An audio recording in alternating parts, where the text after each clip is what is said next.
যে সময় কিনতে পারে সে সবচেয়ে ধনী। যে তুমি যদি টাকা দিয়ে টাকা বানাইতে না পারো তাহলে তুমি জীবনে ধনী হতে পারবে না। যে এন্টারপ্রেনার হওয়ার সে এন্টারপ্রেনার হবেই, সে এখন চাকরি করুক আর ব্যবসা করুক আর যাই, আপনি তাকে আটকে রাখতে পারবেন। আর যে চাকরিজীবী হবে জীবনে এন্টারপ্রেনার হবে না, তাতে আপনি যত শিখান যত চেষ্টা করেন তার এন্টারপ্রেনার করবেন, তাকে আপনি কোনোদিন এন্টারপ্রেনার করতে পারবেন। আমার জীবনে খুব কম সময় গেছে যে সকাল 7টা বাজে আমি শুয়ে আছি, আমার প্রতি মাসে অন এভারেজ 20 থেকে 30 লাখ টাকা সেল হয়।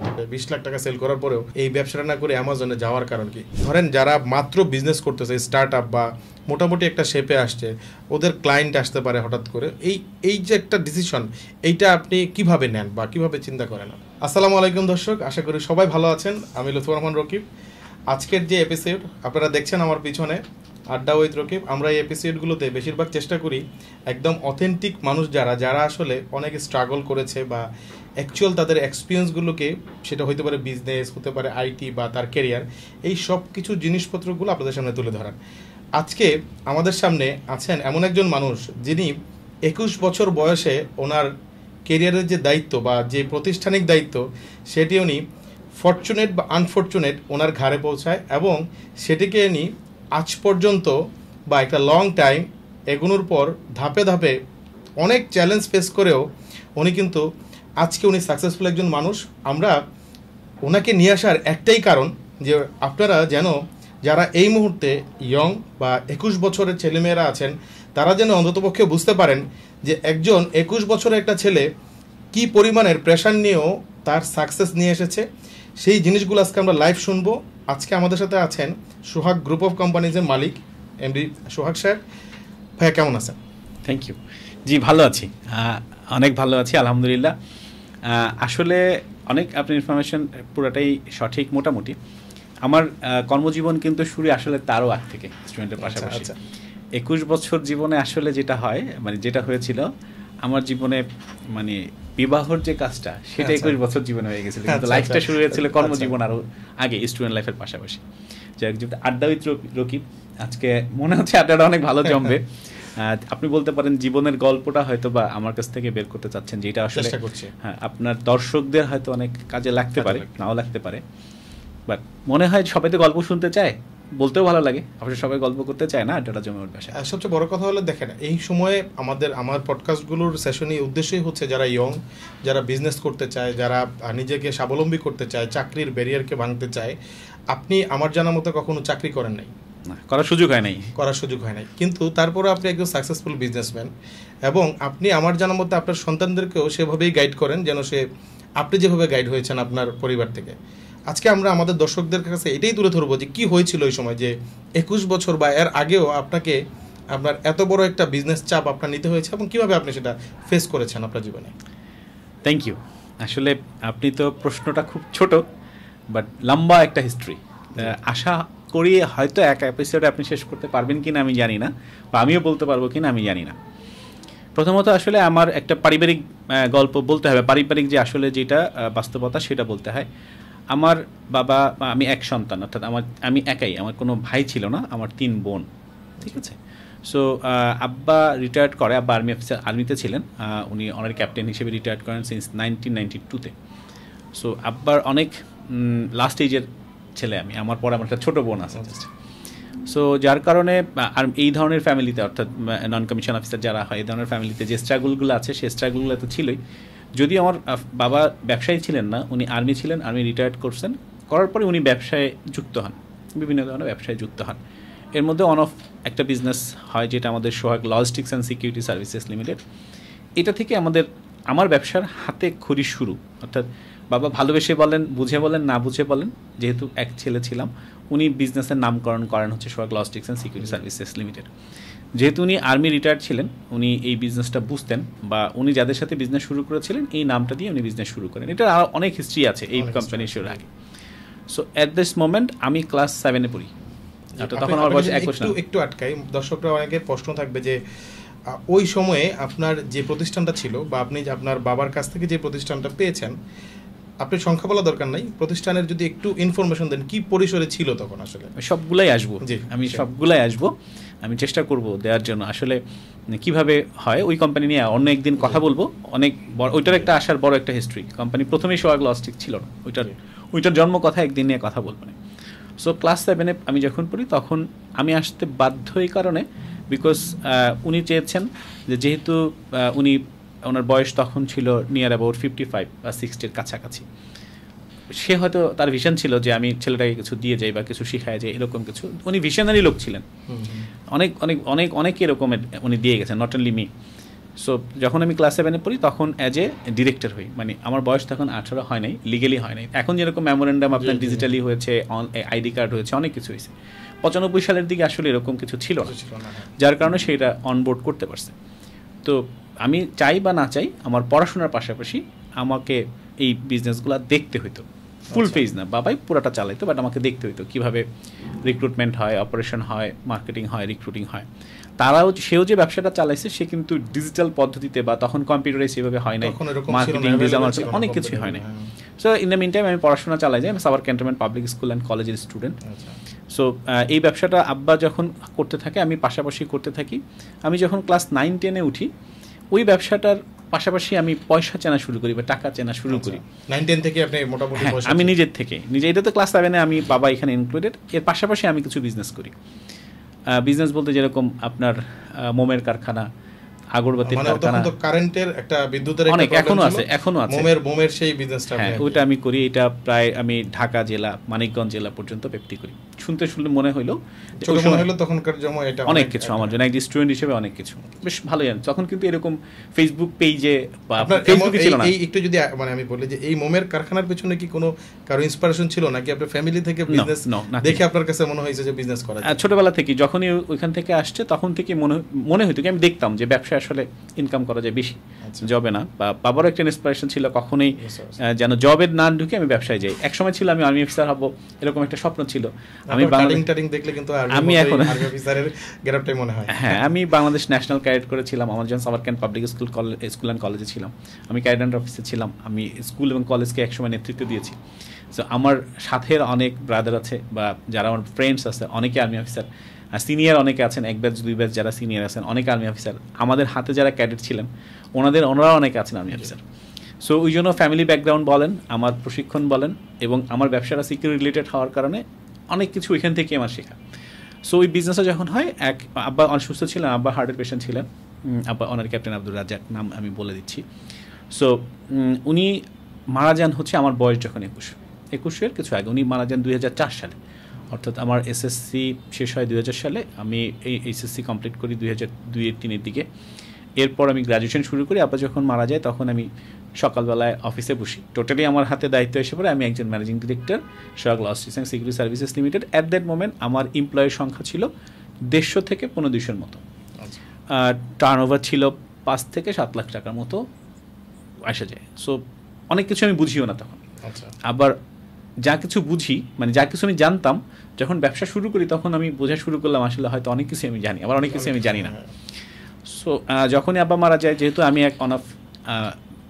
আমি আমাকে ম্যানেজিং ডিরেক্টরের পদ নিতে হয়, মেমোরেন্ডাম অফ আর্টিকেল চেঞ্জ করতে হয়, ফ্যামিলি মেম্বারদেরকে যুক্ত করতে হয়। বাট আসলে ফ্যামিলি তার কেউ নাই, আমার আমার ছোটো একটা বোন, ও ক্লাস 6-7-এ পড়ে তখন আব্বা যখন মারা যায়। তো ও ফ্যামিলিতে মা, বিকালবেলা আমি ক্লাস করি, সকালবেলা আমার অফিস করতে হয়। পুরো দায়িত্বটাই মোটামুটি আপনার, ফুল ফ্যামিলি বিজনেস। আমাদের ফ্যামিলি বেশ বড়। এটা কিন্তু মোটামুটি হঠাৎ করেই এই চাপটা আপনার ওই কাঁধে এসে পড়ে। হ্যাঁ, তো যখন কাঁধে এসে পড়ে, ইন দ্য মিন টাইম আমি যে ব্যবসাগুলো করতাম সেই ব্যবসাটাকে আমার ক্লোজ করতে হয়। অর্থাৎ ওই যে আগরবাতি, মোমবাতি, ফ্যাক্টরি ওয়াইজ প্রোডাকশন, কারণ ওইটা তখন এই বিজনেসের কাছে ওইটা খুব ছোট ছিল এবং অনেক বেশি লেগেছিল। ইন দ্য মিন টাইম আমি ওইটা অফ করে দিই। আমি সোহাগ লজিস্টিক্সে রেখে আমি পড়াশোনাটা চালায় যেতে চাই। সো তখন যেহেতু অ্যাজ এ পদাধিকার বলে আমি ম্যানেজিং ডিরেক্টর, আমাকে মিটিং করতে হয় এমডিদের সাথে। সো আমি যখন এসএসসি কমপ্লিট করি তখন বাবা ইউএসএ থেকে ব্যাক করে, বাবা ওপেন হার্ট সার্জারি করার জন্য গিয়েছিল। সো ওখান থেকে ব্যাক করার পর আব্বা একটা জিনিস বুঝে যে তোমাকে কম্পিউটার সায়েন্স নিয়ে পড়তে হবে। আমি জানিও না মানে কম্পিউটার সায়েন্স কী জিনিস বা কী করে। আমি পড়াশোনা আমার এসএসসি কমপ্লিট হওয়ার পর আমাকে একটা তখন কম্পিউটার ট্রেনিং সেন্টার এরকম অ্যাভেলেবেল ছিল না, বা ট্রেনিং কোর্সগুলো এরকম খুব একটা ছিল না। আমাকে একটা ট্রেনিং সেন্টারে ভর্তি করা দেয়। 2 দিনের মাথায় আমি কম্পিউটার শিখে এসে বলি, বাবা আমি কম্পিউটার সব শিখে ফেলছি, আমার একটা কম্পিউটার কিনে দাও। ফানি একটা case, but in the mean time সে ওই কাজটা করে। আমার কথাটা অনেক গল্প আরও ফ্যামিলি রিলেটেড। আমি কম্পিউটারটা কিনে, সো তখনকার দিনে মডেম ছিল, দেখবেন যে ইন্টারনেট কানেকশন হইতো, কেউ একটা সাউন্ড হইতো, প্রিপেড কার্ড ছিল, বিটিসিএল থেকে কানেকশন হইতো, এই কানেকশনগুলো কানেক্টেড হইতো। এটা আব্বা মারা যাওয়ার আগের গল্প। তখন আপনার কত সালে সেই ঘটনাটা, কত সালে যে 2002 সালে কম্পিউটার আপনি 2000 সালে পেলেন মধ্যে যে কোনো ভাবে রপ্ত করেছেন, সেটা কত সালে? 2001। সবাই একটু নোট করবেন, আমি পরে আসতেছি আজকে বা এই সময় ওনার গল্পটা নিয়ে। 2000 সালে তখন 95 আমরা যখন শুরু করি তখন কেবল ডস মোডটা শেষ হয়ে উইন্ডোজ মোডে যাচ্ছে। মানে তখন ইনিশিয়ালি বাংলাদেশে মাত্র কম্পিউটার ইউজ হয়, মোটামুটি শুরু হইছে, আরো আগে শুরু হইছে, মানে ইন্টারনেটটা ইউজ টু হওয়া শুরু করতেছে এই সময়, কিন্তু খুব এক্সপেন্সিভ। তো ওই সময় আমি ভিওআইপির একটা বিজনেস ছিল, একটা সাউন্ড কার্ড লাগায়া ইন্টারন্যাশনালি কল করা যেত, ইন্টারনেট কানেকশন করে কল করা যেত। এই সিস্টেমটা আমি ডেভেলপ করি, শেখার পরে তো পার মিনিটে আমাদের খরচ হতো 20 পয়সা বাংলাদেশি টাকায়। আমরা এটা 200 টাকা মিনিট নিতে পারতাম, কারণ আমেরিকাতে তখন মেবি 250 টাকা মিনিট এরকম কিছু একটা ছিল। সো 50 টাকা মিনিটে আমার কাছে প্রচুর পরিমাণ কল আসতো, বাট ইটস ইলিগাল ছিল বিজনেসটা। আমি তো বুঝিও না যে আসলে ভিআইপি না ভিআইপি সিস্টেমটা নাকি।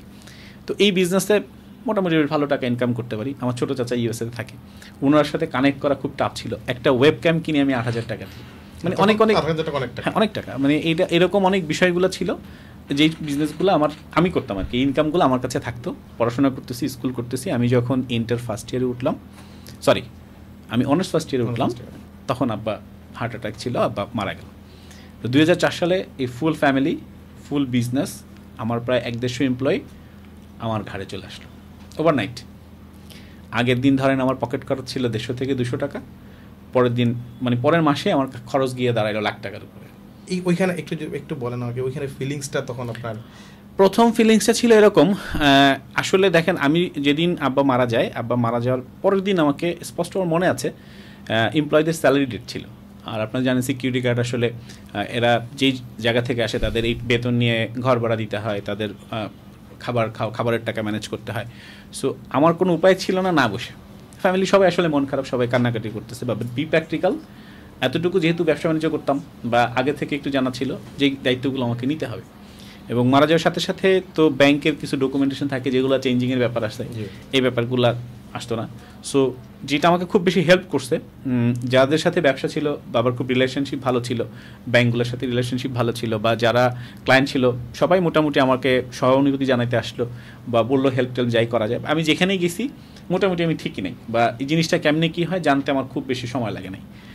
তবে আমার পরিশ্রম আমাকে সবচেয়ে বেশি কাজে দিয়েছে। অনেক বড় একটা জার্নি, তো একটা ব্যবসা তো আসলে ছোটখাটো অনেক বিষয়, একটা লিমিটেড কোম্পানি বিশাল হয়, এগুলোও কিন্তু আপনারা জানতে পারবেন আজকে পডকাস্টে। হ্যাঁ, তো এটা একটা বিশাল একটা বিষয় এসে আমার জন্য বিশাল একটা বিষয় এসে দাঁড়ায়। সো এই ওইখান থেকে আমি যখন ফিল করি যে এই বিজনেসটাকে আমার ডেভেলপ করতে আমি বাধ্য, বিকজ আমি চাইলেই পরের দিন পারবো না যে 150 পরিবারকে না করে দিতে যে তোমার চাকরি নাই, বা আমার কাছে যে ক্লায়েন্ট আছে 10 বা 20টা, আমি তাদেরকে বলতে পারবো না যে কালকে থেকে আমি আপনাদের ফ্যামিলি যে ডেভেলপ এত কষ্ট আপনার প্রিভিয়াস প্রজন্ম বা আপনার বাবা করে গেছে, সেটাও তো একটা ব্যাপার, একমাত্র ছেলে হিসেবে সেটাও মেবি কাজ করছে। তো কাজ করার পর আমি সেই বিজনেসটা কোনো অবস্থায় অফ করতে পারি না। তো আমি যখন এটা ধরার পরে আমি বেশিরভাগই চেষ্টা করলাম এটার ভিতরে আইটি যোগ করার জন্য, যেহেতু কম্পিউটারটা আমি আগের থেকেই জানি, শিখছি। তখন ফেসবুক, আপনার বাবা যখন ছিলেন তখন টেকনোলজি খুব বেশি আপডেট করা যায় নাই, আপনার হাতে যখন আসলো তখন একটা টেকনোলজির মোটামুটি চেঞ্জ আসলো আপনার business. Right, technology plus employment. তার সময় যেটা ছিল, ধরেন যারা সুবেদার ছিলেন বা যারা ছিলেন এই রিলেটেড, বাবার চেয়ে যারা কম র্যাঙ্কে ছিলেন বা কাজটাজ ভালো বলতেন তারা, কিন্তু তারা ম্যানুয়াল ছিলেন। আমি আসার পরে আইটিটা ডেভেলপ করলাম, ইয়াং যে ব্লডগুলো পুশ করলাম, এবং সেইখান থেকে আজকে প্রায় আমাদের 1200 থেকে 1400 এমপ্লয়ি এখন কাজ করছে। এবং সেই একটা সোহাগ লজিস্টিক্স অ্যান্ড সিকিউরিটি সার্ভিস থেকে এখন প্রায় 60টা কনসার্ন কাজ করছে। আলহামদুলিল্লাহ দুবাইতে অফিস কাজ করতেছে, লিথুনিয়াতে অফিস কাজ করতেছে, আমরা তো উত্তরাতেই প্রায় 7-8টা। আমি আলহামদুলিল্লাহ ইন্টারেস্টিং ব্যাপার যতটুকু আমি শুনেছি যে আপনার বাবার যে বস ছিলেন আর্মিতে, উনি মেবি এখন আপনার সাথে আলহামদুলিল্লাহ জি হ্যাঁ আসছে। একটু পরবর্তীতে যদি এটা একটু আমাদেরকে বলেন। হ্যাঁ, এটা আসতেছি আমি। এটাও আমাদের মানে পরবর্তী প্রজন্ম যারা আপনার এই ভিডিওটা দেখছে বা আমাদের যে অডিয়েন্স, তাদেরও শিখার আছে আসলে কিভাবে দুইটা প্রজন্মকে একসাথে করা যায়, বা একজন ছেলে আসলে দুইটা প্রজন্মকে কিভাবে একসাথে করলো। সো যখন আমি এটা আসলাম, আমার প্রথম যেই কয়েকটা মিটিং থাকে, বলতে পারেন পরবর্তী মাস বা তার পরবর্তী মাসেই আমার মিটিংগুলো শুরু হয়ে যায়। Most of foreign client, EPZ কেন্দ্রিক এই ক্লায়েন্টগুলোর সাথে মিটিং থাকে। সো ঢাকাতে কিছু মিটিং পরে, অন্য অন্য জায়গায় কিছু মিটিং পরে, সেই মিটিংগুলোতে যখন আমি সেটিং শুরু করি এবং বিভিন্ন জায়গায় যখন আমি যাওয়া শুরু করি, সার্ভিসটা দেওয়া শুরু করি, দেখি যে সিকিউরিটি বিজনেসের বেশিরভাগ জায়গাতে আর্মি অফিসার রিলেটেডরা যুক্ত, যেটা বাবার জন্য খুব সহজ ছিল, কারণ সে একজন অনারি ক্যাপ্টেন ছিলেন। বাট আমি তো ব্যাকগ্রাউন্ড আমার আর্মি না, আমি আর্মি ফ্যামিলি ব্যাকগ্রাউন্ড, এটা আমাকে হেল্প করছে। বাট যেখানে যাচ্ছি সেখানে তো এই রিলেটেড কাউকে পাচ্ছি না। সো উইথ 2 to 3 years আমি এই বিজনেসটা নিজে চালাই, মোটামুটি ডেভেলপ করি, 200-300-র উপরে আমি নিয়ে আসি। এরপর আমি ফিল করতে থাকি আমার একজন আর্মি অফিসার দরকার আমার কোম্পানিতে। যদি আপনি নিজে কিছুটা ইনক্রিজ করলেন, তারপরে গিয়ে মনে হচ্ছে যে আসলে আরও এখানে আপনার থেকেও সিনিয়র কারো দরকার। দর্শকদের উদ্দেশ্যে যে আসলে এই ব্যাপারগুলো কিন্তু আপনারা পরবর্তীতে আরও ডিটেলস পাবেন, যে ওনার ওই স্টেপটা বা ওই সিদ্ধান্তটা আসলে কতটুকু ওনাকে আগায় নিয়ে গেছে কিনা, পারফেক্ট টাইমে পারফেক্ট সিদ্ধান্তের ব্যাপারগুলো ছিল কিনা। রাইট। তো এইটা ফিল করার আরেকটা কারণ ছিল যে আমি আর কাউকে যোগ করবো। উদ্দেশ্যটা হচ্ছে আমি অনেকগুলো কোর্স করতে থাকি। আমি আপনার কিছু কোর্স সেলসের উপরে ট্রেনিং করি, মার্কেটিংয়ের উপরে ট্রেনিং করি, টাইম ম্যানেজমেন্ট, লিডারশিপ, আরও অনেক বিজনেস এর মাঝখানে আমি জায়গা জমির কিছু বিজনেস আছে, এই বিজনেসগুলো করে আমি পয়সা বানাতে থাকি, আমার টাকা আর্ন করতে থাকি এবং ফিল করতে থাকি এই কোম্পানিটাকে একটু বড় করা দরকার। সাথে সাথে ব্যবসাটা এক জায়গায় না রাখা, অর্থাৎ সব ডিম যেমন এক ঝুলিতে রাখা উচিত, কয়েকটা জায়গায় যাওয়া উচিত, বিজনেসগুলো করা উচিত। ইন দ্য মিন টাইম আমি কিছু জায়গা জমি বড় করি, আমার কিছু মার্কেট তৈরি করি, মান্থলি ইনকাম ফিক্স করার জন্য। ওই যে বিজনেসটা ওইটা থেকে আপনি ওইটা থেকে আর্ন করতেছি। আর মানি ম্যানেজমেন্ট, এখানে মানি ম্যানেজমেন্টের ব্যাপার ছিল, টাইম, লিডারশিপ এবং এই জিনিসগুলো আমরা আসবো, আপনি একটু ডিটেইলস আপনার কাছে শুনবো, বাট এগুলো আগে একটু শুনি। সেলস এন্ড মার্কেটিং এর জন্য এই কাজগুলো করি এবং এখন ফিল করি আমার এটাকে স্কেল আপ করা দরকার। তো স্কেল আপ করার জন্য আমার এখন আরও কিছু ম্যান পাওয়ার দরকার, বা আরও এমন কাউকে দরকার যারা আমাদের কোম্পানিকে আরও ডেভেলপ করতে পারে। দ্যাটস ওয়াই আমি যখন কাজ করতে থাকি, lieutenant colonel Talukdar Alauddin sir ছিলেন, স্যার একটা জায়গায় জব করতেছিলেন। তো স্যার আমাকে একসময় ডাকে, স্যার ছিলেন বাবার ইউনিটি, উনি আর্টিলারি, সেও আর্টিলারি ছিলেন, বাবার আন্ডারেই কাজ করতেন, ওনার আন্ডারেই বাবা কাজ করতেন। সো দেখার পর ওনারও একটা সহানুভূতি ছিল, প্লাস আমিও যখন হেল্প চাইছে, স্যার একটা আপনি আমার কোম্পানিতে আসার জন্য অফার করি। সো স্যার যখন ওখান থেকে রিটায়ার্ড করে বা ওখান থেকে চাকরিটা উনি ছেড়ে দেন, তখন উনি আমাকে বলেন যে হ্যাঁ, আমি তোমাকে সময় দিতে পারি 2 মাসের জন্য, 2 মাসের মধ্যে তুমি যদি পারো আমাকে কন্টিনিউ করতে, বা আমি যা বলবো তা যদি করতে পারো, তাহলে আমি তোমাকে হয়তো এর চেয়ে বড়ো কাউকে, কর্নেল বা তোমার যদি জেনারেল টাইপের কাউকে লাগে আমি দিব, বাট আমি চাই না কোনো কাজ করতে, আমি এতেতে এগ্রি করি। তখন উত্তরাতে আমি আসি, আমার একটা অফিস ছিল, একটা বড় চ্যালেঞ্জ, অনেক চ্যালেঞ্জ, আমি হিউজ ইনভেস্টমেন্টে যাই, আমার জন্য হিউজ ইনভেস্টমেন্ট। সো প্রায় 40-50 লাখ টাকা একটা ইনভেস্টমেন্ট করি এবং উনি যা বলে সেভাবেই আমি আগে। তো ওইটা ছিল আমার জন্য একটা অনেক বড় টার্নিং পয়েন্ট স্কেল আপ করার জন্য। সো বিকজ আমি যা জানতাম, আর একজন লেফটেন্যান্ট কর্নেল যেভাবে আইসা একটা প্রতিষ্ঠানকে যেই জিনিসগুলো সেট আপ করা দরকার আমার হাত দিয়ে উনি সেট আপ করায়, বাট বলতে গেলে আমার জ্বর উঠায় ফেলা একদম, মানে আমি দৌড়ায় পারতেছিলাম না। 2 মাস কাজ করার পর আমার আরও একজন মেজর নিতে হয় ডিরেক্টর অপারেশন হিসেবে, বিকজ আমি একা হাঁফায় উঠতেছিলাম। মানে আপনি তাহলে প্রতিদিনই স্যারের কাছ থেকেও শিখতেছিলেন, অ্যাজ এ এমডি আপনি লার্ন করতেছিলেন, এবং আপনার এরপরে গিয়ে মনে হয়েছে যে আপনার অপারেশনটা আসলে এখানে দুর্বল, বা অপারেশনটাকে আরো একজন দরকার যে কিনা আরো অ্যাগ্রেসিভ করবে। তার মানে এই যে অপারেশন, এই যে জার্নিটা আপনার বিজনেসের, এটা কাজে দিবে দর্শকদের মাস্ট, যে আপনি তো কাজ অনেক করতে পারেন, আপনি করেই কিন্তু আপনি একটা মানে একজনকে সিলেক্ট করেছেন যে কিনা আসলেই একজন ভালো আপনার গাইডলাইন আপনাকে প্রপার গাইড করছে। তারপরেও আপনার মনে হয়েছে নাকি চেয়ারম্যান স্যারের মনে হয়েছে যে আপনার একজন অপারেশনের লোক দরকার? আচ্ছা, প্রথম কথা হচ্ছে স্যারের একটা ব্যাকগ্রাউন্ড আছে, এবং উনি যখন আসছে, ওনার আসার কারণে কিছু মার্কেট ডেভেলপ হয়ে গেছে অটোমেটিক বলতে, যেহেতু স্যার আসছে ঠিক আছে, অর্ডারগুলো স্যার একটা ফোন দিলেই হয়ে যাচ্ছে, বা ওনার ফেস। সো যখন মার্কেট ডেভেলপ করছে, আলটিমেটলি তো অপারেশনটা ওইভাবে ডেভেলপ করতে হবে। তো অপারেশন যখন ডেভেলপ করতে হবে তো ম্যান পাওয়ার লাগবে। তো ম্যান পাওয়ার যখন গ্রো করতে হয়েছে, যখন আমার পক্ষে সম্ভব হচ্ছিল না, তখন একজন মেজর সাহেব এসে যুক্ত হয়েছে। সো যখন মেজর সাহেব যুক্ত হয়েছে, তখন আমি একটু রিল্যাক্স হইলো। এখন যখন মেজর সাহেব আসছে, আমাদের কস্টিং কিন্তু বেড়ে গেছে, অনেক বিষয় আছে, ফান্ডিং বেড়ে গেছে, অনেক বিষয় আসবে। হ্যাঁ, কস্টিংগুলো যখন যুক্ত হয়েছে, এখন মার্কেটিং বাড়াইতে হবে। সো মার্কেটিং এর জন্য আমি অনেক আগে, আমি যেগুলো SMS marketing, digital marketing, Facebook marketing, এই যে বিষয়গুলো আছে, এগুলো আমি অনেক আগেই যুক্ত করছি। যে ওই যে এগুলো আপনি কি ওই সময় তো ইন্টারনেটের একটা মানে ইউজ টু ব্যাপার ছিল, 2006-07 সালের দিকে চলে আসছে, খুব বেশি একটা কিন্তু মানে আপগ্রেডেড ছিল না। যেহেতু আমিও অনেক বছর আউটসোর্সিং বা এই প্ল্যাটফর্মগুলোর সাথে জড়িত, আমি জানি যে টেকনোলজি আস্তে আস্তে সামনে দিয়ে গেছে। তখন আপনি এগুলো কি আসলে কোনো ট্রেনিং কোর্স থেকে শিখছেন নাকি হচ্ছে নিজে নিজে ঘাটছেন? যেহেতু ইন্টারনেটে আসলে খুব বেশি শেখা যাইতো না তখন আমার জানার মধ্যে, এগুলো কীভাবে? কারণ সবার কিন্তু ব্যবসা দ্বারা হয়েছে সাকসেস পাইছেন এটা অনেকেই জানবে আজকে, হয়তো বা কীভাবে পাইছেন সেগুলো জানবে। এর ছোট ছোট পয়েন্টগুলো যারা বিজনেস করে তাদের কিন্তু জানা উচিত। ওই সময় কীভাবে আপনি আসলে চিন্তা করেন? এখন তো অনেক আপডেট। আমি মনে আছে আপনার 2 দিন কোর্স করে আমি চলে আসি। আচ্ছা, এরপর মোস্তফা জব্বার স্যারের বই ছিল। আচ্ছা, বই ছিল, হ্যাঁ, কম্পিউটার রিলেটেড, বাংলা কম্পোজ কীভাবে করতে হয়, MS Word, Excel, PowerPoint, এগুলো প্রত্যেকটা বই ছিল। সো বই পড়ে আমি তখন কিন্তু ইন্টারনেটে এত এক্সেল ছিল না, কারণ আমাদের হিসাব করে মানে ঘন্টা হিসাব করে ইউজ করতে হতো যে এত ঘন্টা এত টাকা বিল আসবে। হ্যাঁ, আমার বাসায় যখন করতাম এত টাকা বিল দিয়ে আসলে তো সম্ভব না। দেন আমি প্রচুর পরিমাণে বই পড়ি। সো ওই যখন বই পড়ি, কম্পিউটার শিখতেছি, তখন আপনি স্টিল একজন ম্যানেজিং ডিরেক্টর একটা কোম্পানির? আমি না, আমি যখন বই পড়ি তখন 2003 সাল, 4 সালে আমি এমডি হয়ে গেছি। আচ্ছা, এমডি হওয়ার পর আপনি এই বইগুলো কম্পিউটার শেখার জন্য পড়তেছেন? নট অনলি ইন কম্পিউটার, তো এটা কম্পিউটার এক্সেসের সাথে সাথে বই, যখন এটা তো পুঁথিগত বিদ্যা না যে আমাদের যে সিলেবাস পড়তাম পড়ে পরীক্ষা দিতাম, আমার মনে হয় কনসার্ন যে আসলে আপনাকে শিখতে হবে, আরো শিখতে হবে। তারপরে কি হলো যে আপনার ধরেন অপারেশন এই মার্কেটিং যে সেকশনে, মার্কেটিং এর জন্য আমি বই পড়ি। এবার বললাম যে এটা কোর্স করি, সেলসের উপরে কোর্স করি, টাইম ম্যানেজমেন্টের। এরপর যখন বই পড়ি, বই পড়ার পরে আমরা ফিল করি যে ট্রেনিংটা কতটা গুরুত্বপূর্ণ, কোর্স কতটা গুরুত্বপূর্ণ। যেহেতু বিএনসিসি করতাম, ওইখানে ট্রেনিংগুলো শিখছি, ট্রেনিংয়ের গুরুত্বগুলো আমরা দেখছি। আমি বিতর্কিক ছিলাম, বেশ ভালো বিতর্ক করতাম, কলেজে ফার্স্ট হয়েছি অনেকবার জাগির ইউনিভার্সিটির সাথে। সো এই বিষয়গুলো আমাকে হেল্প করছে। যখন আমি কোর্সগুলো করি, বইগুলো পড়ি, তখন আমি বুঝতে পারি আরও কী কী জিনিস ইনক্লুড করা উচিত, কোম্পানি কীভাবে স্কেল আপ করতে হয়, টাইম ম্যানেজমেন্ট কীভাবে করতে হয়। সকাল, আমার জীবনে খুব কম সময় গেছে যে সকাল 7টা বাজে আমি শুয়ে আছি। আচ্ছা, এটা হচ্ছে ফ্যামিলি হার্ডওয়ার্কের যেটা বলি, এবং যেটাকে আমরা বলি অনেক সময় যে আসলে আপনার কমফোর্ট জোনকে ভাঙতে হয়। সাকসেস পেতে হলে কমফোর্ট জোনকে আপনার ভাঙতেই হবে, মাস্ট। এটার জন্য মানে আপনি আমার উত্তরে আসা বলেন বা বরিশাল যাওয়া বলেন, অনেক সাকসেস মানে কথা আছে, গল্প বলবো, আর সবগুলো তো আসলে একই দিনে বলা খুব মুশকিল। আমরা শুধু চেষ্টা করতেছি আপনার কাছ থেকে তাড়াতাড়ি গুরুত্বপূর্ণ জিনিসগুলোকে আমরা বের করতে পারি, কারণ অনেক তথ্য আছে আপনার জানি।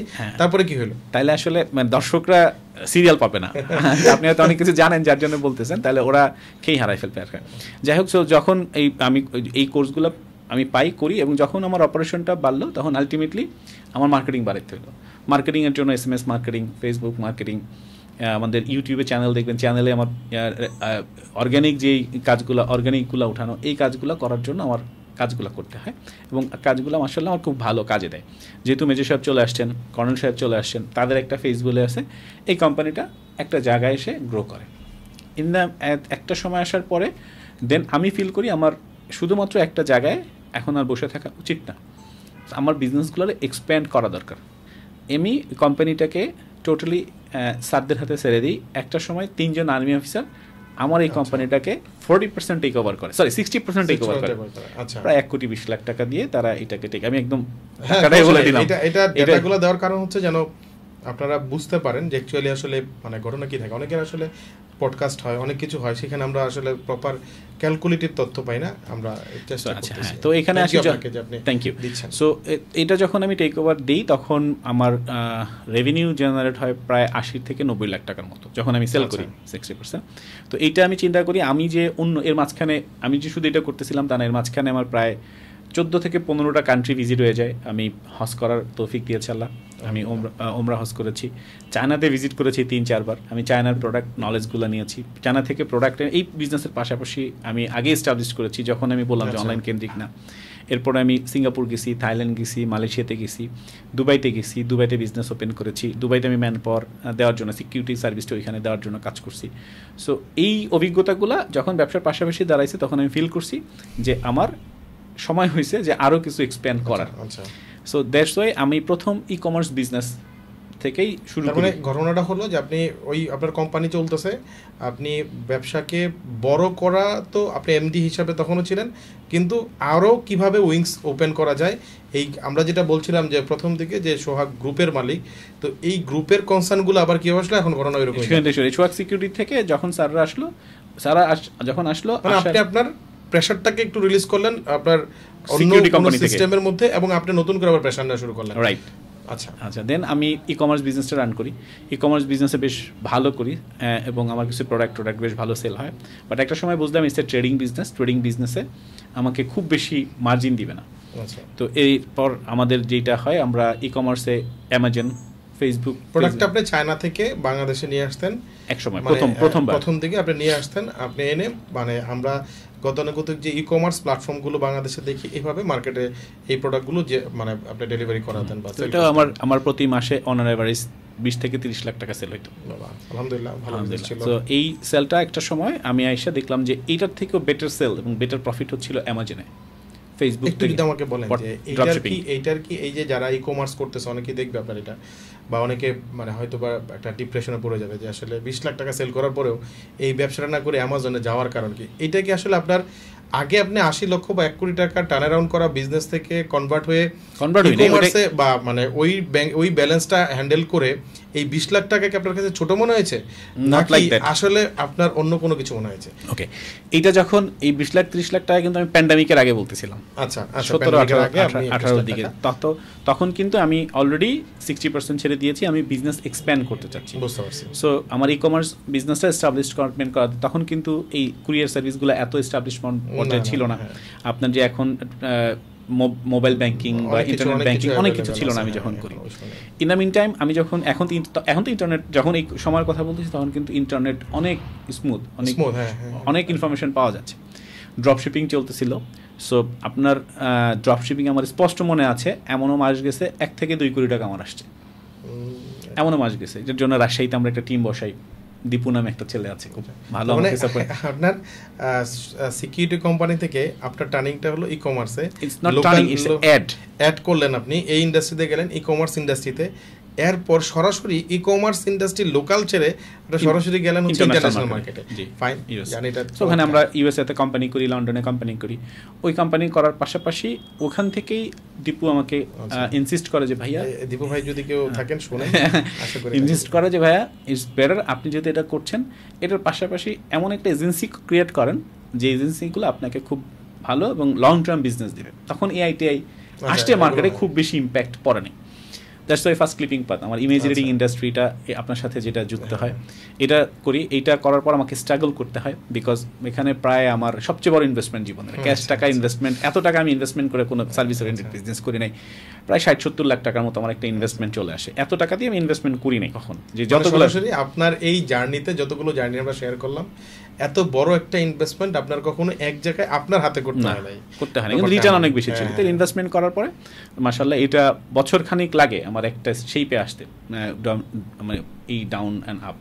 ইন দ্য মিন টাইম কিন্তু আমার অন্য বিজনেসগুলো চলতেছে। সোয়াক সিকিউরিটি থেকে আমার রিটার্ন আসতেছে, আমার বাসা ভাড়া থেকে রিটার্ন আসতেছে, আমার মার্কেট থেকে রিটার্ন আসতেছে, আমার হচ্ছে সিকিউরিটি সার্ভিস থেকে রিটার্ন আসতেছে।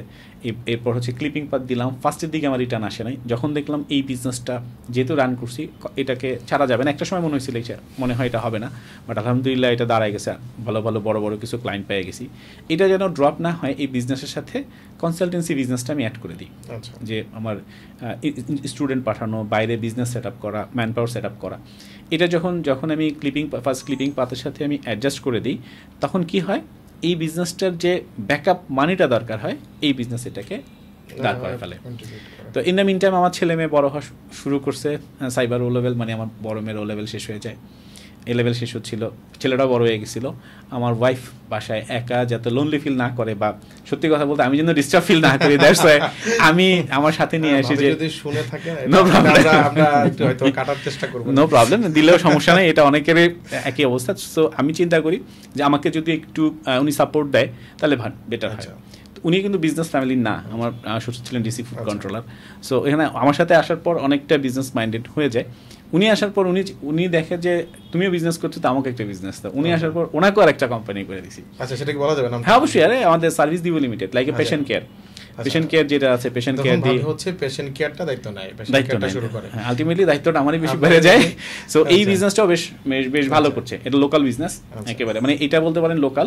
এরপর হচ্ছে ন্যাশনাল, ইন্টারন্যাশনাল। সো সার্ভিস দিব লিমিটেড, যেটা আমার প্রতি মাসে অন অ্যান এভারেজ 20 থেকে 30 লাখ টাকা সেল হইতো। আমি এটার এমডি। সো এই বিজনেসটাও বেশ ভালোভাবে রান করে। সো দেখতে দেখতে এরকম 6-7টা কোম্পানি হয়ে যায়, এবং প্রত্যেকটা কোম্পানি মাশাআল্লাহ একটা ভালো প্রফিটে জেনারেট করছে। তার মানে এই না যে আমার জীবনে কোনো ফেলার নেই, আমার সব কোম্পানি যে সাকসেস হয়েছে তা কিন্তু না। আমার অনেক বিজনেস আছে যেখানে আমি অনেক লস করেছি, বা অনেক ব্যবসা আছে যেখানে আমি অনেক লস করছি। পরিশ্রম, আপনি যদি বলতে চান যে কিভাবে হয়েছে, আমি যেটা করছি অনেকগুলো বিজনেস দাঁড় করানোর জন্য যেটা হয়েছে আমি যোগ্য জায়গায় যোগ্য লোক না যোগ্য পার্টনার সিলেক্ট করার চিন্তা করছি এবং আমি বসানোর চেষ্টা করছি এবং এখন পর্যন্ত আমার মনে হয় বসাইতে পারছি। দ্যাটস ওয়াই প্রত্যেকটা বিজনেস এখনও রানিং করছে। আমি ছেড়ে দিতে গেলেও ব্যবসা বা পার্টনাররা আমাকে ছাড়ছে না। প্রত্যেকটা কোম্পানিতেই আপনি পার্টনার অ্যাড করেছি। ধরুন সোয়াক্স লজিস্টিক্স অ্যান্ড সিকিউরিটি সার্ভিস আমাদের 3 জন আর্মি অফিসার আছেন, যাদের নামই বলছি আমি, lieutenant colonel Talukdar Alauddin, lieutenant colonel Kawsar Mahmud, major Siddique. মূলত তারা এখন হাল ধরে আছে। আমি আজ ড্রাইভিং সিটে বসে আছি, আমার অভিজ্ঞতা যেটা আছে সেটা আমি শেয়ার করছি। ফাইন্যান্সে অনেক তারা বেশি হেল্প করছে, বিজনেস রান করছে। আমার সার্ভিস দিব লিমিটেড আমার মেসেজ যদিও আছেন, উনি আসলে আমাকে টেক কেয়ার করার পরে খুব একটা সময় উনি ব্যবসায় দিতে পারেন না, বা যতটুকুই দেয় মাশাআল্লাহ বেশ ভালো সময় দেয়। বাকিটা হচ্ছে আমার ওখানেও পার্টনার আছে মাহফুজ ভাই, একসময় আমার পিএস ছিলেন, আমি চেষ্টা করেছি ওনাকে ব্যবসা শেখানোর জন্য, উনি এটা টেক কেয়ার করছেন। আমাদের যেটা ফার্স্ট ক্লিপিং পাথ, তারপর হচ্ছে ফার্স্ট গ্লোবালে যেটা আছে সেটা আপনি অনেকটাই আমাদেরকে সাপোর্ট দিচ্ছেন বা করছেন। ওভারঅল আমি ড্রাইভিং সিটে আছি, যেখানে যখনই বেশি প্রবলেম হয়, যেই বিজনেসটা যখন স্কেল আপ করার প্রয়োজন হয়, কারোর যদি ট্রেনিং প্রশিক্ষণ বা যেই জায়গায় দরকার, আমার অভিজ্ঞতা থেকে শেয়ার করে আমার ব্যবসাগুলো দাঁড়ায় গেছে। মজার ব্যাপারটা হলো আমার এই ব্যবসার জানি আব্বা যখন মারা যায় তখন কিন্তু আপনি জানেন যে আমার লিকুইড ক্যাশ ছিল অনলি 1 লাখ টাকা, মাত্র 1 লাখ টাকা, অনলি 1 লাখ টাকা বিজনেস ছিল। আর এইটা একমাত্র কারণ হয়েছে বা এটা মুভ করা গেছে সার্ভিস ওরিয়েন্টেড বিজনেস হওয়ার কারণে। এই সার্ভিস ওরিয়েন্টেড বিজনেস হওয়ার কারণে আপনি কিন্তু একটা খেয়াল করবেন যে দেখবেন আমি কিন্তু প্রোডাক্টগুলো বন্ধ করে দিয়েছিলাম। প্রোডাক্ট ওরিয়েন্টেড যে বিজনেস ওইটা আমি অফ করেছিলাম, এই জন্য না যে আমার ইনভেস্টমেন্ট বেশি লাগে, এটা ছিল ওই সময় ওইখানে লোক সংখ্যা বেশি ছিল, ওই বিজনেসটা বড় ছিল, দ্যাটস ওয়াই। ওই বিজনেস আমি ঢুকে দেখি সার্ভিস ওরিয়েন্টেড বিজনেসে ইনভেস্টমেন্ট কম, মানুষ আগে টাকা দেয় তারপর আমাকে দিতে হয়, ওই সময় ছিল। এখন সিকিউরিটি বিজনেসে হিউজ পরিমাণ ইনভেস্টমেন্ট লাগে। আমি যখন ই কমার্স বিজনেসে গেলাম, আগে আপনি অর্ডার পাচ্ছেন, কনফার্ম হচ্ছে, এরপর আপনি প্রোডাক্টটা নিয়ে যাচ্ছেন, তারপর মার্কেটের দোকানে এটা হয় না। ড্রপশিপিংয়ে তো আরও মজা, ড্রপশিপিংয়ের টাকা সহ আগে পাওয়া যায়, পরে আপনার টাকাটা দিতে হয়। আপনি কনসালটেন্সি বিজনেসে যান, আগে আপনাকে টাকা দেয় তারপর দিতে হয়, অন কাইন্ড অফ। আমি দুইটা জিনিস খুব ভালোভাবে মানার চেষ্টা করছি। একটা খুব সময় ছিল যে সময় কিনতে পারে সে সবচেয়ে ধনী। মাথাটা খুব ভালোভাবে ধরলো যে আপনার জীবনের সময় 24 ঘন্টা, আপনার 2টা হাত 2টা পা, একটা প্রত্যেকেরই একটা জিনিস। আপনি যত চেষ্টাই করেন, একা পরিশ্রম করলে 24 ঘন্টার বেশি পরিশ্রম করতে পারবেন না, সত্য, রাইট? সো যখন 100 এমপ্লয়ি আমার, তাই নাকি 100 × 24 ঘন্টা আমার জন্য তারা কাজ করছে। আমার জন্য কি কাজ করছে? কেউ তার নিজে আরেকজনের জন্য কাজ করে না, প্রত্যেকের জন্য করছে, কিন্তু ওনার কাজের কারণে কিন্তু আমার রিটার্ন আসতেছে। Perfect calculation. সো আমি যখন বললাম time is actually time is money, টাইমের সাথে সাথে হচ্ছে যদি আপনি সময় কিনতে পারেন তাহলে আপনি ধনী। সো আমি সময় কেনা শুরু করলাম, এটা 1000 থেকে 1200 হইল। এরপর আমি চিন্তা করলাম এক জায়গায় ক্যালকুলেশনে রাখা যাবে না, তার মানে আমার যদি নাম্বার অফ ক্লায়েন্টরা আমার প্রোডাক্ট কেনে তাহলে তার সময়টা আমি কিনছি, তার পকেটের টাকা আমার জায়গায় আসতেছে। আমার যারা কাউন্সিল, আমি যেই পার্টনারদেরকে সাথে নিয়েছি, আলটিমেটলি আমি তাদের সময় কিনেছি। তারা সময় দিচ্ছে তাদের প্রফিটের কারণে, বাট আলটিমেটলি আমি তাদের যেহেতু সময় কিনতে পারছি, তার পকেটের টাকা আমার কাছে চলে আসছে। পার্টনার সিলেকশন তো অবশ্যই আপনি যোগ্য বিদায় পার্টনাররা আপনার সাথে, অবশ্যই এখন সেও তো আমার সময় কিনছে, আমার যে পার্টনাররা আছে আমার সাথে তারাও তো আমার সময় কিনছে। সবচেয়ে বড় কথা হলো আপনার ফাইন্ডিংটা বেস্ট ছিল। হ্যাঁ, এখানেও অনেক আরো বেশি ভালো কিছু হইতে পারতো, অনেক কিছু আরো আছে শেখার আছে, আমি এখনো শিখছি। বিশ্বাস করবেন কিনা জানি না, প্রতিনিয়ত আমি এখনো কমপক্ষে আধা ঘন্টা, এত সময় আমি প্রতিদিন সকাল 6টা 7টায় ওঠার চেষ্টা করি, 10টা 11টার আগে আমি ঘুমাইতে পারি না, 7-8 ঘন্টা এখনো ঘুমাই, চেষ্টা করি জিমে যাওয়ার জন্য, প্রতিদিন আধা ঘন্টা 1 ঘন্টা হাঁটি। বাট এর মধ্যে আমার আধা ঘন্টা 1 ঘন্টা বই পড়া হইতে পারে। এখন ডিজিটাল মোডে আসছে, অফলাইন মোডে আসছে। পড়াশোনায় কিন্তু আমি এত ভালো না, আমি পড়াশোনায় আমার রেজাল্ট খুব খারাপ। মানে আমি পড়াশোনায় যতটা আমার ব্যবসায়িক জীবনে সাকসেস, আমার ফ্যামিলি বিশেষ করে আমার মা বা আমার বোনরা বলে যে তুমি যেই পরিমাণ সময় ব্যবসায় দিছো, এখানে এসে যেটা করছো, জীবনে যদি পড়াশোনা করতা তাহলে তুমি জীবনে অনেক কিছু করতে পারতা। বাট আমি পড়াশোনায় এত ভালো ছিলাম না। বাট ব্যবসায়িক জীবনে আমি যে পরিমাণ পড়াশোনা করছি, এখনও যে পরিমাণ আমি রিসার্চ করার চেষ্টা করি বা কেস স্টাডি করার চেষ্টা করি, বা একটা যেখানে আমি যেই বিজনেসটা ধরি এটার চেষ্টা করি শুরু থেকে শেষ পর্যন্ত যাওয়ার, তো এটা ব্যবসায়িকই আমার খুব আসছে, যেটা আমার ছেলেমেয়ের মধ্যেও দেখতে পাচ্ছি আমি, হয়তো বা genetic, I don't know, that's why আমি এই বিজনেসটা আমার অনেক ডেভেলপ করে। তো আমি যেখানে ছিলাম যে আপনার যদি ওই জিনিসটা আমাকে কাজে লাগাইছি। সেকেন্ড আসছে যে তুমি যদি টাকা দিয়ে টাকা বানাইতে না পারো তাহলে তুমি জীবনে ধনী হতে পারবে না। কোর্স অনেকের বই আছে, আমি কোর্সগুলো করছি না এখন, বা এখন সবগুলো মুখস্থও নাই। সো দেখবেন যারা আসছে, যারা বড় হয়েছে, প্রথম এই কথাটা আমার কাজে লাগছে এবং এইটা আমি এস্টাবলিশ করার চেষ্টা করছি। এরপর আসতেছে আপনি তো সময় কিনলেন, কার সময় কিনলেন? আরেকজনের সময়। আচ্ছা, সে যদি যেই কোয়ালিটির ওই কোয়ালিটির সময় যদি আপনি কিনতে পারেন তাহলে আপনি ওই কোয়ালিটির ধনী হতে পারবেন। আচ্ছা, আপনি যদি একজন তার মানে যে কম পয়সা ইনকাম করে, ধরেন একটা রিক্সাওয়ালারে আপনি সময় কিনতে পারেন, যে একটা রিক্সা কিনে দিয়ে আপনি কাউকে রিক্সাটা দিয়ে দিলেন, তাহলে কিন্তু আয়টা হবে আপনার ওই কোয়ালিটির। রিক্সা চালানোর পরে যে টাকাটা হয়, ওই রিক্সা চালায় যে আসে আপনার একটা চালায় আপনি প্রতিদিন 1000-2000 টাকা সর্বোচ্চ আর্ন করতে পারবেন, বা 600 টাকা। আমরা বুঝতে পারছি। আপনি যদি একটা ইঞ্জিনিয়ারের সময় কিনতে পারেন তাহলে কিন্তু আপনার আর্ন হবে ওইরকম। যারা ড্রপ শিপিং করে যারা বেড়াচ্ছে, যেমন রাজশাহী ইউনিভার্সিটি, ঢাকা ইউনিভার্সিটি, বা এই যে clipping path, imaging industry, consultancy business আসার আরেকটা কারণ হচ্ছে, এটা আমি আসবো। সো এই জিনিসগুলো আমি আমার নিজের করার চেষ্টা করি, এবং এটাতে আমি একটার পর একটা সাকসেস পাওয়া শুরু করি। লস নাই, লসের আমি আসবো যে কোথায় কোথায় আমি জীবনে লস করছি। তো এরপর আমার ডেভেলপমেন্টটা শুরু হয়, মানে আমি সাকসেস পাওয়াটা শুরু করি, এবং আমার সাথে যারা আসে তারাও সাকসেস পাওয়া শুরু করে। আর একটা হচ্ছে, আমি যা শিখছি কখনোই কার্পণ্য করি নাই আমার টিমকে শেখানোর জন্য, ট্রেনিং করানোর জন্য। সে যে হোক, হইতে পারে আমার অফিসের পিএম, তাকে আমি কলিগ মনে করি, হইতে পারে আমার ডিরেক্টর। আমি নিজে শিখতে এবং তাদেরকে এই জিনিসগুলো দিতে বা শিখাইতে আমি কখনো কার্পণ্য। আপনি কখনো মনে করেন না যারা আপনার এটা নিয়ে চলে গেছে, অনেকে অনেক ভালো হয়েছে, বাট আমার দেখছি আমি আরো বেশি ডেভেলপ হয়েছি। যারা আমার কাছে আসছে আরো বেশি ডেভেলপ। এটা কি শুধু আপনারই গুণ, নাকি মনে হয় এটা আসলে সবার উচিত? সবার। আপনি বড় হইতে গেলে এটার বিকল্প নাই। আপনি যদি চিন্তা করেন যে বিদ্যা আপনার কাছে থাকবে আর কেউ পাবে না, এই বিদ্যার মধ্যে নাই, এটা ভুল, টোটালি একটা ভুল। কারণ সে জানবেই। আরেকটা হচ্ছে, যে এন্টারপ্রেনার হওয়ার, সে এন্টারপ্রেনার হবেই। সে এখন চাকরি করুক আর ব্যবসা করুক আর যাই করুক, আপনি তাকে আটকে রাখতে পারবেন না। আর যে চাকরিজীবী হবে, জীবনে এন্টারপ্রেনার হবে না, তাতে আপনি যত শিখান, যত চেষ্টা করেন তারা এন্টারপ্রেনার করবেন, তাকে আপনি কোনোদিন এন্টারপ্রেনার করতে পারবেন। এটা আমার বাস্তব অভিজ্ঞতা থেকে আমি দেখতে পাচ্ছি, আসছে। সো আলটিমেটলি আমার দিন যাচ্ছে, আর চেষ্টা করতেছি বিজনেসগুলো একটা জায়গায় নিয়ে আসতে। সো এই হচ্ছে আমার ব্যবসায়িক গল্প, বা যেই জিনিসগুলো আমি রপ্ত করার চেষ্টা করছি। অনেক কিছু আছে, আমি জাস্ট জিস্টগুলো করার চেষ্টা করতেছি। ফাইন্যান্সের দিক থেকে যদি বলেন, ফাইন্যান্সটা আমি কিভাবে ডেভেলপ করলাম, মানে এটা আসার আগে যদি একটু খালি মানে মোটামুটি আমরা গল্পগুলো তো সাকসেস এবং ফেলিউরের গল্প হয়তো শুনতে পারি না, একদিন হয়তো ফেলিউরের গল্প আরও সময় নিয়ে শুনতে হবে। তবে মানে সাকসেসের পিছনে অনেকগুলো ইনগ্রিডিয়েন্ট কাজ করে। সাকসেস তো আপনি বই পড়া একটা সাকসেসের ইনগ্রিডিয়েন্ট। সো আমাদেরকে যদি বলেন, যেমন ফাইন্যান্স আমরা অনেক সময় চিন্তা করি, ফাইন্যান্স ম্যানেজমেন্ট এবং ডকুমেন্টেশনের কিছু ব্যাপার স্যাপার আছে, এগুলো আসলে কিভাবে মানুষ রপ্ত করতে পারে, বা কিভাবে তারা ধরেন একটা বিজনেস করতে গেলে আপনার লিমিটেড কোম্পানি অনেকগুলো, চাইলে একটা লিমিটেড কোম্পানি করা যায় না, সেটা জানতে হয় কি কি জিনিসপত্র লাগে। এই জিনিসগুলো যদি একটু আমাদেরকে শেয়ার। অবশ্যই। দেখেন, যখন আরেকটা আমি ছোট জীবনের গল্প শেয়ার করি, অন্যতম কারণ হচ্ছে অল্প বয়সে বিয়ে করার কারণে আমার কিন্তু হাল ধরতে হয়েছে। যেহেতু বখায়ে যাই নাই, বা আমি নেশা করতাম না, আমি খেলোয়াড় ছিলাম, ভালো খেলতাম আমি। সো এর মধ্যে বলতে পারেন আমি একটা ফ্যামিলি সাপোর্ট নেওয়ার জন্য, যেহেতু আব্বা খুব দ্রুত এক্সপায়ার করেছে আমার জীবন থেকে, আমি চিন্তা করছিলাম যে আমার এমন কেউ থাকুক যে আমার জীবনে একটা সাপোর্ট হিসেবে কাজ করে। তো আমার একটা সম্পর্ক ছিল, আমার সম্পর্কেরই বিয়ে। যদি উল্টো হয়েছে ঘটনাটা পরে, যে আমি সাপোর্ট চাইছিলাম যে আমি যদি কোথাও সমস্যায় পড়ি বা কেউ আমাকে গাইড করুক, বাট একটা সময় ঘিরে উল্টা হয়ে যায়, তাই বিয়ে সাথে হতে। এইটা কিন্তু এই ব্যবসাগুলো বাড়ানোর জন্য বা আর্ন করার জন্য আমার ভিতরে যে ক্ষুধা, এই ক্ষুধা কিন্তু তৈরি করে। ধরেন আমার বাসায় একটা ছোট বোন আছে, মা আছে, আমি বিয়ে করে ফেলছি, আমার বেবি হয়ে গেছে।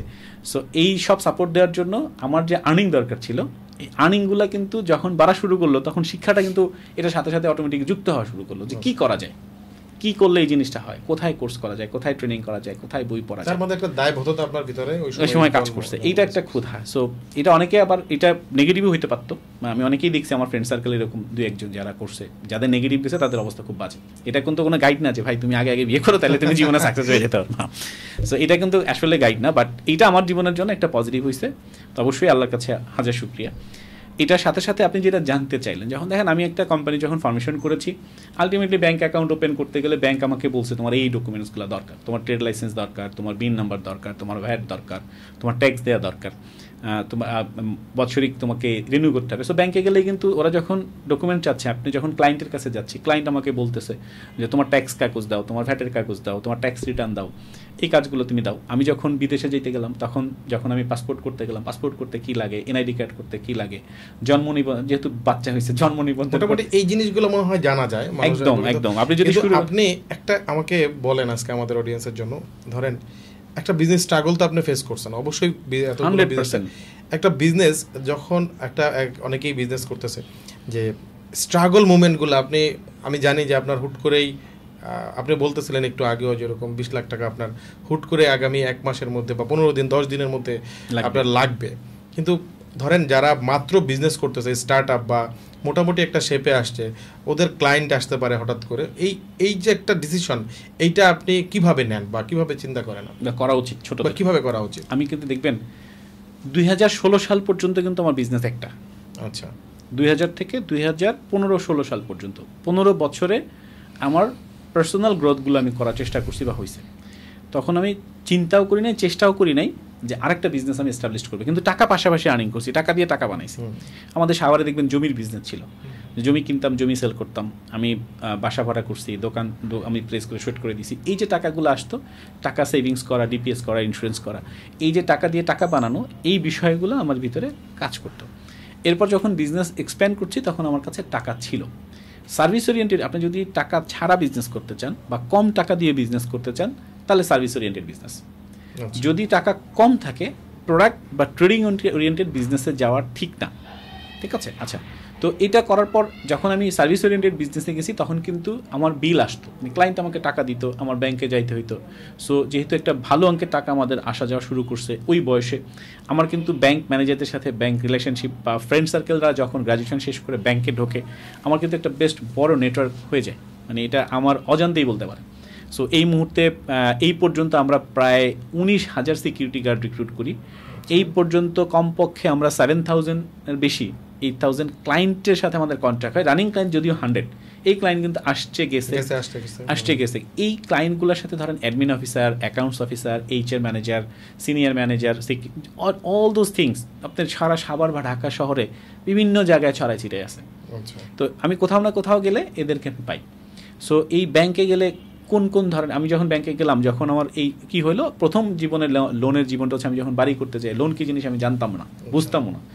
সো লোন যখন আমি বাড়ি করতে চাই, আমার যখন আমি বাড়িটা 4 তলা করি, হুট করে অনেক টাকা, মানে বাড়ি করতে এত টাকা লেগে যাবে আমি বুঝতেও পারি নাই। আমার প্রায় 1.5-2 কোটি টাকা লেগে যায় ওই সময়, প্রায় আব্বা মারা যাওয়ার 4 বছরের মধ্যে। মানে ব্যবসা এদিকে গ্রো করছে, এদিকে ব্যবসা করতে গেলে ব্যবসা টাকা লাগছে বুঝি নাই, তখন আমার ব্যাংকে দৌড়াইতে হয় যে কিভাবে ব্যাংক লোন নিতে হয়, কোম্পানি থেকে সিসি লোন কিভাবে টার্ম লোন নিতে হয়, সিসি লোন নিতে হয়, সব বিষয়গুলো আমি যখন ব্যাংকে যাই, ব্যাংক ম্যানেজাররাই আমাকে, যেহেতু আমার রিলেশন আছে, আমার ভালো একটা ক্যাশ ফ্লো আছে, ওনারা আমাকে সাপোর্ট দেয়, এই জিনিসগুলো দরকার, এইভাবে করতে হয়। তো এই সাবজেক্টগুলো নিয়ে আমি আপনার পডকাস্টে একসময় আসবো যে কীভাবে লোন পাওয়া যায়। সো আমি তখন লোনে যাই এবং হোম লোন নেই, হোম লোন ক্লিয়ার করে ফেলি। আমার সিসি লোন, এই বিজনেস করতে গেলে সিসি লোন লাগবে, লোনগুলো আমি কাভার করি।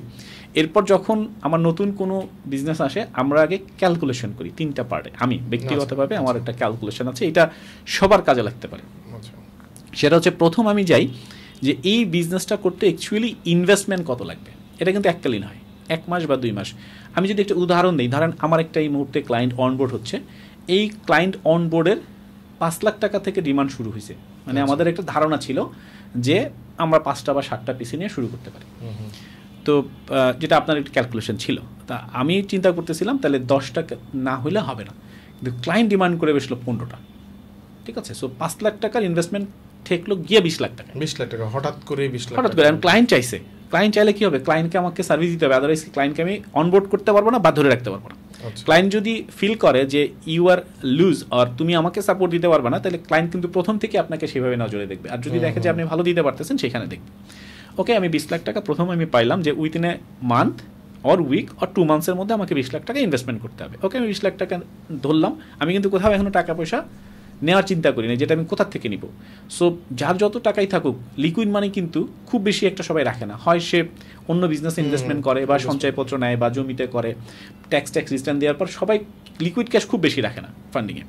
সো আর যারা বিজনেসম্যান তারা তো আরও বেশি রাখে না, কারণ তারা টাকা দিয়ে টাকা বানাতে চায়। সো দেখবেন আমার কাছে কখনোই লিকুইড ক্যাশ খুব বেশি থাকে না, কখনোই না। আপনি যখনই দেখবেন তখন আমার যদি মানি ব্যাগ খুঁজে টাকা হবে না, কার্ড পাবেন, সেটা একটা বিষয়।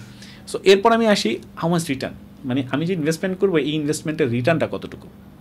সো ধরেন আমরা যেহেতু service oriented business, not less than 50 to 60%, মানে 50 to 60% সার্ভিস ওরিয়েন্টেড বিজনেসে রিটার্ন আসা উচিত।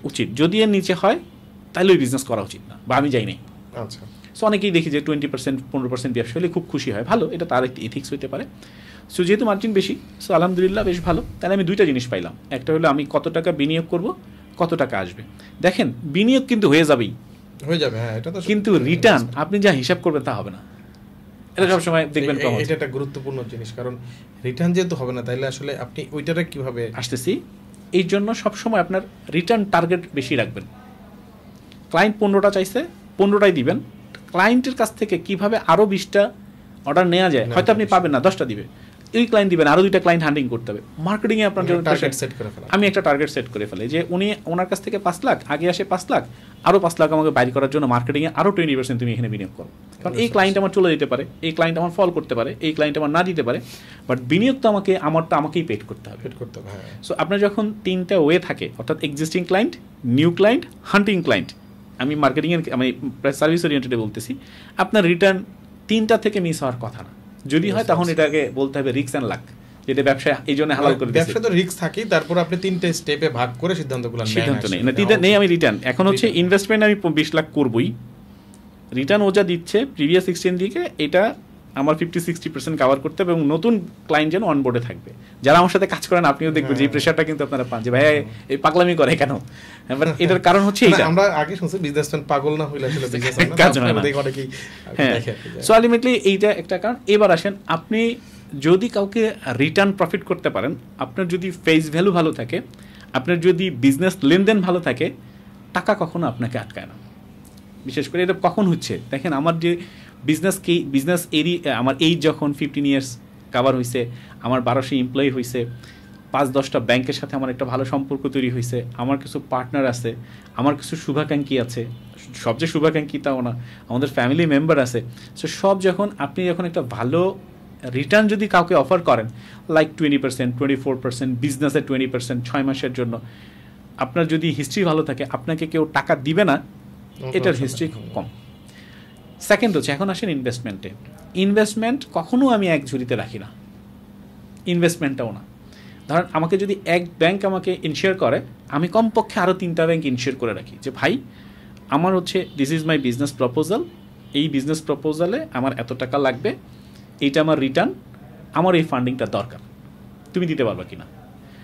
ব্যাংক কিন্তু বসে আছে আপনাকে দেওয়ার জন্য, ফর শিওর থাকেন এটা, আইদার মর্টগেজ, উইদাউট মর্টগেজ। আপনি যদি সিকিউরিটি অ্যামাউন্ট দেন, তাহলে তো অনেকগুলো প্রসিডিউর থাকে, এর মধ্যে আপনি কোনটাকে বেস্ট মনে করে আগে সিসিটাই আমি আগে ডিপেন্ড আপনি আপনার এটা নেচারটা কেমন, আপনি যে ইনভেস্টমেন্টে যাচ্ছেন। ধরেন পিসির ইনভেস্টমেন্ট, এই পিসিগুলা কিন্তু অ্যাটলিস্ট 3 to 4 ইয়ার্স আপনাকে সুন্দর সাপোর্ট দিবে। তার মানে হচ্ছে আমি 4 ইয়ার্স টাইম পাবো এই পিসি থেকে রিকভার করার জন্য, বুঝছেন। কিন্তু আমি ওইখানেও 3টা মেজার নেই। সো আমি যদি আমি মেজার নিলেও আমি চেষ্টা করি প্রথম চান্সেই যে টাকাগুলো আসবে, এটা 20% রেখে 80% দিয়ে আমি লোনগুলো শেষ করে ফেলবো। কারণ এটার একটা কারণ আছে, আপনার অন্যান্য জায়গায় আপনার বিজনেস আপনার সার্ভাইভাল কন্ডিশনে নাই, আপনি গুড কন্ডিশনে আছেন, দ্যাটস ওয়াই সম্ভব। যদি কেউ সার্ভাইভাল থাকে, তার জন্য আমি আসবো, শুধুমাত্র এই বিজনেসটা চিন্তা করতেছে, এটা নিয়ে কাজ করতেছে, এখন এটা সাজেশন আমি আসতেছি, এইটার কথা বলতেছি। তো দেখেন, আমি যখন ইনভেস্টমেন্টটা সিকিউর করলাম যে হ্যাঁ ইনভেস্টমেন্ট পাইতে সমস্যা নাই, পার্সোনাল ইনভেস্টমেন্ট হোক, ব্যাংক ইনভেস্টমেন্ট হোক, কেউ ব্যক্তি থেকে করুক, আসা যাবে, রিটার্ন আসা যাবে। এবং মার্কেট এখানে যেটা আসছে, আমার চেষ্টা হচ্ছে যেই পরিমাণ আসছে এটা যেন না কমতে পারে, বিজনেসে কমতে পারে, বাট আপনি যদি টু বি কন্টিনিউ হান্টিংয়ে থাকেন, আপনার বিজনেস বাড়াইতে থাকেন, তাহলে সমান থাকবে, কমার সুযোগ নেই, বাড়বেই। যেটা আমার ব্যক্তি জীবনে আমার অভিজ্ঞতা থেকে দেখছি, এটা বাড়তে ছিল। এবং রিটার্ন আসার সাথে সাথে ফার্স্ট হচ্ছে আপনি লোনগুলা শোধ করে দেন। আপনি ইনভেস্টমেন্ট, তাহলে ব্যাংক যখন আপনার ইন্টারেস্ট রইল না, ইনভেস্টমেন্ট দাঁড়ায় গেল। এখন যদি রিটার্ন কমও আসে, নাও আসে, আপনার সমস্যা নাই, কিন্তু আপনি তো আছেন হান্টিং, আপনার তো টাকা ক্লায়েন্ট তো ঠিকই দিচ্ছে, এবং ক্লায়েন্ট কিন্তু ভালো সার্ভিস পাচ্ছে। আপনার সাথে যারা কাজ করছে, আপনার যারা পার্টনার, আপনার যারা জব করে, তারা যখন টাইমলি স্যালারি পাচ্ছে, সবকিছু হচ্ছে এজ এ টিম, ওই যে তাদের কিন্তু সময় কিনছেন, সময় তো কিনা আছে। আপনি যেহেতু সময় কিনছেন, যেহেতু সময় কিনছেন, ভালো লোক, আপনি ইঞ্জিনিয়ারদের সময় কিনছেন, আপনি এইচআর এর সময় কিনছেন, আপনার ওই প্রফিটটা ওইভাবে বাড়তেছে, আমার মার্জিন এখানে বাড়তে থাকলো। এরপর হইতে পারে আরেকটা প্রজেক্ট আসবে, হইতে পারে আরেকটা ক্লায়েন্ট আসবে, হইতে পারে এই প্রজেক্ট বড় হবে, ন্যাশনাল ইন্টারন্যাশনাল যেখানে হোক। এই সূত্রটা আমি ফলো করে আমি আগাই এবং আমি সাকসেস পাই। শুরুর দিককার কথা, যখন 1 লাখ টাকা ছিল, যেটা বলতেছিলেন, এমন অবস্থা হয়েছিল আমার এক সময় মনে আছে, আমি যখন বাড়ির কাজটা ধরতে চাই, পরের মাসে বেতন দিতে হবে প্রায় 3 থেকে 4 লক্ষ টাকার উপরে, ফ্যামিলি কস্টিং দিয়ে 5 থেকে 6 লক্ষ, খুব সামান্য টাকা যদিও এখন আমার কাছে মনে হয়। আমার হাতে টাকা নেই, ক্লায়েন্টের ডিউ সহ দেশে তখন অসহযোগ আন্দোলন অথবা রাজনৈতিক পরিস্থিতির কারণে দেশে 10-15 দিন টোটালি অফ। এই প্যান্ডামিকে তো একটা তো সিচুয়েশন ছিল, তখন রিক্সা পর্যন্ত মুভমেন্ট ছিল না পলিটিক্যাল কারণ। আমার দেশে তো মাঝে মাঝে এরকম হয়। এই সময় আমার ক্যাশ ফ্লোটা নাই, আমার কাছে ক্যাশ ফ্লো নাই, এদিকে বাড়ির কাজ চলতেছে, কনস্ট্রাকশনের টাকা চাচ্ছে, আমার ইসের টাকা চাচ্ছে, কি করব? মানে ওই সময় আমি টাকার যে হাংরিনেস, যদি টাকার কি সমস্যা আমি তখন পড়ি, মানে একটা ইন দ্য মিন টাইম আমার এক রিলেটিভ বলতে পারেন, পরিচিত, উনি হেল্প করে, ব্র্যাক মেলা যে একটা এনজিও, ওরা খুব শর্ট টাইমে লোন দেয়। আমার কিন্তু আমার লোনটা দরকার ছিল 1 মাসে, যে এই প্রবলেম, ওই ঝামেলাগুলো আমিও জানি না যে এই প্রবলেম সলভ হয়ে গেলে টাকা আসবে কিনা। তো উনি আমার প্রায় 5 লাখ টাকা, 3 লাখ 3.5 লাখ টাকা লোন দেয়, যেটা দিয়ে আমি কারেন্ট মানিটা আমি অমিট করে ফেলি। আমি কিন্তু লোন বুঝি না তখন, কেবল আমি শুরু করি। 1 মাস পর আমি যখন সব টাকা নিয়ে ওনাকে শোধ করে দিতে গেলাম, উনি এখন আমার কাছে টাকা নিবে না। কেন টাকা নিবে না? কেন? আমি তো টাকা লোন দরকার নেই, আপনার ইন্টারেস্ট সব দিয়ে দিই। বলছে ভাই আমার তো এটা প্রসিডিউর না। কেন প্রসিডিউর না? বলে আমাদের এই ক্ষতি, এই যে লোন বোঝা শুরু করি। আচ্ছা ভাই আমার তো দরকার নেই, তাহলে আমি কি করতে পারি? আপনাকে 1% 2% একটা ইন্টারেস্ট চার্জ করে ওরা, যে অ্যাডভান্স ক্লিয়ার করলে। ওরা আমাকে চিনে ফেলে যে আপনি ঠিক মতো ঋণ নেন এবং ঠিকমতো ঋণ দেন। আমি যখন দিয়ে ফেললাম, ওনার কি হলো, এরপর ওনাদের যে তখনকার সিস্টেম ছিল, ওনাদের যারা মার্ট কর্মী ছিল, ওনারা কালেকশন করে টাকাটা ওনাদের মানে ধরেন আপনার কালেকশন 20 লাখ টাকা, 20 লাখ টাকা আপনার পে করতে হবে, আদারওয়াইজ আপনার স্যালারির উপরে ইম্প্যাক্ট করবে। সো ওই মার্ট লেভেলের অনেক কর্মী আমার কাছে চলে আসতো যে ভাই আমাকে 2 দিনের জন্য দেন, 5 দিনের জন্য দেন, আমি আবার শোধ করে আপনারা দিয়ে দিব। তো আমি এটা কমিটমেন্ট রক্ষা করতাম, আমি দিতাম। সো যখনই কোনো শর্ট অঙ্কের টাকা শর্ট পড়তো, ওরা ছিল আমার প্রধান হাতিয়ার। চাইলেই ফোন করলে তারা দিয়ে যেত, যাইতো, মানে সোহাগ ভাই বললেই হইতো যে সোহাগ ভাই নো ইস্যু, তুমি দিতে পারবো, এটা নিয়ে নো টেনশনস। সো লিকুইড মানিটা আমি এই সমস্ত জায়গা থেকে, আপনি যদি কমিটমেন্ট ঠিক থাকে, আপনার বিজনেস যদি ঠিক থাকে, আপনার ইনকাম যদি ঠিক থাকে, রিটার্ন যদি ভালো থাকে, আপনি যদি বিশ্বস্ত হন, আপনার টাকার অভাব হবে না, আপনার পার্টনারের অভাব হবে না। দেখেন এই বিজনেস করার পর স্যাররা যাদের কথা বলতেছি, তারা কিন্তু জানেন প্রথম কিন্তু আমার সাথে পার্টনার ছিল না। তারা আসছে প্রথম আমাকে হেল্প করার জন্য বাই জব, এবং 6 অঙ্কের ডিজিট দিয়ে আমাকে নিয়ে আসতেছে, গাড়ি দিতে হয়েছে, ড্রাইভার দিতে হয়েছে, অনেক কিছু দিই। যদিও স্যাররা যদি এই ভিডিওটা শোনেন মাইন্ড করবেন না, প্রায় আমার 2 লাখ টাকা খরচ হতো একজন আর্মি অফিসারের পিছনে, আমার দিতে হইতো। বাট এটাই মার্কেট প্রাইস। সো এই কমিটমেন্টে 6 ইয়ার্স কন্টিনিউ করার পর স্যাররা 1,40 লাখ টাকা, 1,25 লাখ টাকা দিয়ে আমার কাছ থেকে কোম্পানিটা কেনে। যখন এই যে বিশ্বাসের যে জায়গা, আপনার সার্ভিসের জায়গা, এই জায়গা থেকে এখন তারা আমার চেয়ে বেশি পরিশ্রম দেয় বা আরও অনেক বেশি আর্নিং করে। সো যদিও টাকার অঙ্কটা শুনলে অনেক রকমভাবে নিবে, সো যাই হোক, এটা অন্য কথা।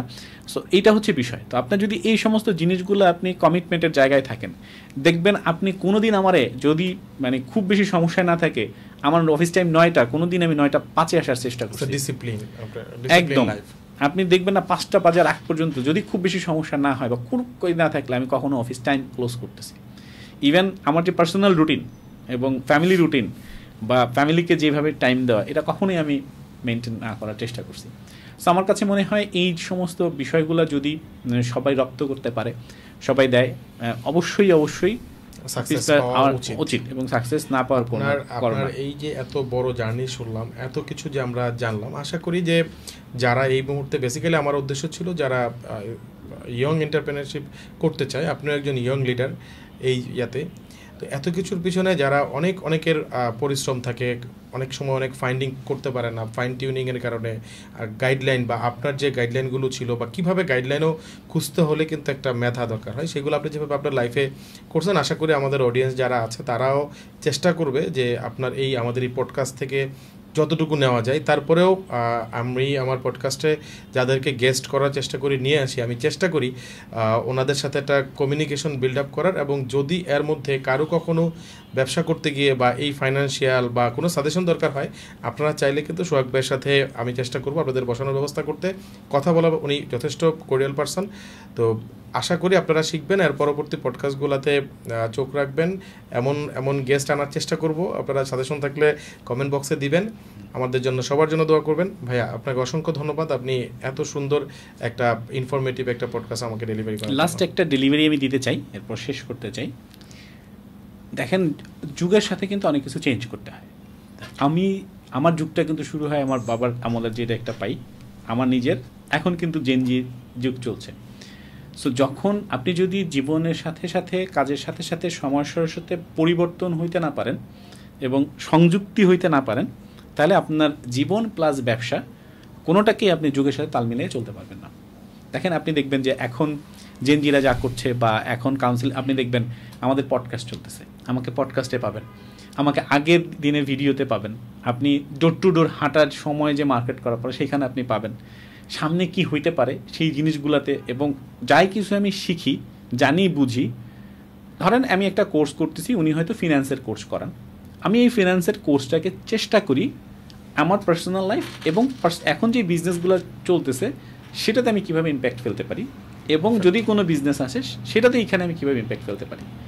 এটা এই পডকাস্টের কথাই বলতেছি। ফিন্যান্সের আপনার ডিজিটাল মার্কেটিং বলেন, যাই আপনি শিখেন যুগের সাথে তাল মেলানোর সাথে সাথে আপনি যাই করেন পার্সোনাল লাইফের সাথে, ওইটা যদি আপনি ওইখানে ইনপুট করতে পারেন, আমি আমার জীবনে সাকসেস পাইছি, আপনারাও সাকসেস পাবেন। এআই যুগ চলে আসছে, আইটির যুগ চলে আসছে, ভয় পাওয়ার কোনো কারণ নাই। সবসময় টেকনোলজি ফিউজে থাকেন, আপডেট থাকেন, এবং একটা জিনিস যাই আসুক, পার্সোনালিটি যদি ডেভেলপ করতে না পারেন, পরিশ্রমী যদি হইতে না পারেন, টাইম ম্যানেজমেন্ট যদি শিখতে না পারেন, লিডারশিপ যদি আপনার কাছে না থাকে, আপনার সাকসেস আসাটা খুব টাফ।